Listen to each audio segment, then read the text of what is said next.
పెద్దపల్లి జిల్లాలోని గోదావరిఖని ప్రెస్ క్లబ్లో బీజేపీ జిల్లా అధ్యక్షుడు సంజీవరెడ్డి ప్రెస్ మీట్లో పాల్గొన్న రామగుండం బీజేపీ అధ్యక్షురాలు కందుల సంధ్యారాణి కార్యకర్తలు పాల్గొన్నారు.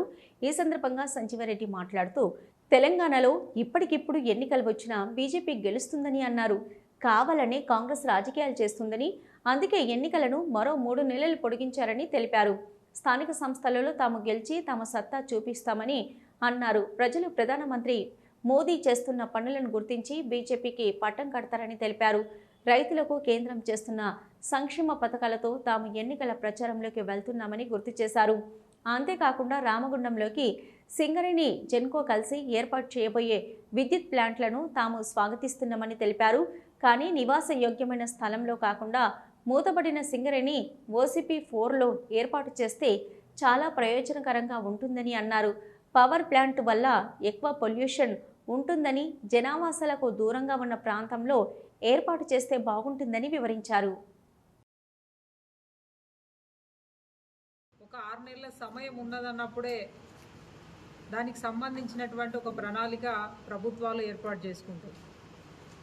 కానీ ఇవాళ ఈ కాంగ్రెస్ పార్టీ ప్రభుత్వంలో దాదాపుగా కార్పొరేషన్ ఎన్నికల సమయం అయిపోయి వారి పదవీ కాలం ముగిసిపోయి 6 నెలల సమయం అవుతా ఉన్నది. సర్పంచుల పదవీ కాలం అయిపోయి గ్రామాలలో 16 నెలలు గడుస్తూ ఉన్నది. ఎంపీటీసీ జెడ్పీటీసీ ఎన్నికల సమయం అయిపోయి కూడా దాదాపు ఏడాది కాలం గడుస్తూ ఉన్నది.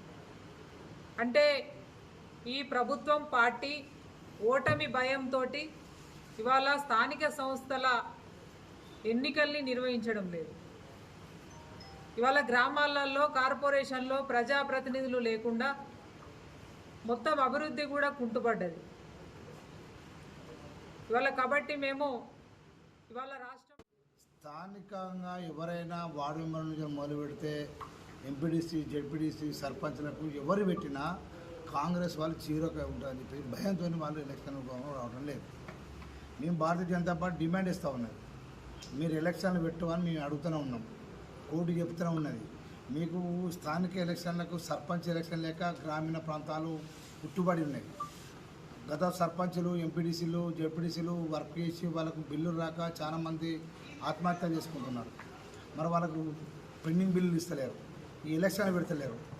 ఏమనంటే ముఖ్యమంత్రి ఏమంటుండో, మమ్మల్ని ఎవరు నమ్ముతలేడు, ఢిల్లీలో మాకు ఎవరు అపాయింట్మెంట్ ఇస్తలేడు, మాకు అప్లోడ్ ఇస్తలేడు అని ఒక ముఖ్యమంత్రి ఊర్ల భాష మాట్లాడుతాడు. ఎవడైతే ఊర్లలో పునాస పంట వేసుకుంటే వడ్లకు కానీ జొన్లకు కానీ పైసలు ఇస్తలేరు, బాగా ఇస్తారని చెప్పినట్టు ముఖ్యమంత్రి స్థాయిలో ఉండి